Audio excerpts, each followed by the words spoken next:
It's an AI system, and a lot of people are using it for research and such. I know some people listening to this AI, but again, think of the 4-to-1 rule, mode of attention. What do you put in the AI?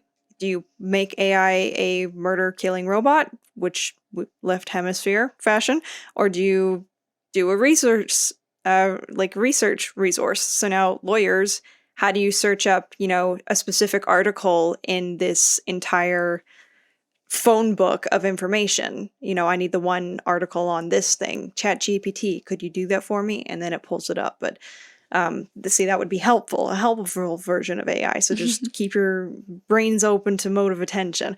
But I was looking it up, and I was like, how is investing into futures not actually speculating, I should say, with futures, not actually investing into, let's say, for example, the oil industry. And it was like, because more often than not, they're not actually going to be buying that commodity in the future. It's like the whole thing's set up where it's like, yeah, this is going to look like, but they're actually selling the contracts to speculators for earning profit. So it's like, oh, okay, so I'm going to buy my futures at this price, and then if the price rises, I'm going to sell it and I earn a bit of a profit. Right. And so you're profiting off the speculation and the contract, not the actual investment in the thing. And so I'm like, okay. And then same thing with the bets on bets that we were talking about. It's like, now you're just profiting on where you think this thing's going to go. Yeah. And the problem with that as well is, I was, again, just looking it up and doing my own research. And it also means that you're just trying to sell a story.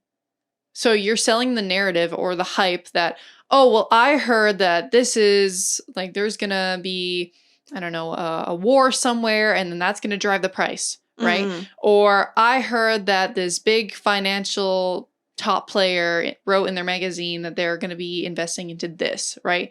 And then they'll play on this, on our, honestly, just our emotions. And then that literally can change the price, though, of this real physical thing. And it's all because they're trying to do it for the bets. They're trying to actually make what it is that they're looking for come to fruition, because they are going to profit huge. Because leverage, right? When we're talking about derivatives, there's a thing called like margin trading, and they'll literally just go like, okay, I only have to pay like a certain percentage of my own money, but then I can just loan the rest to pay for my,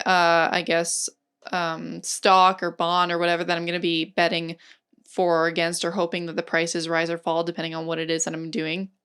Right. And so they call it controlling a very large position with a very little amount of your own money, your own like actual investment.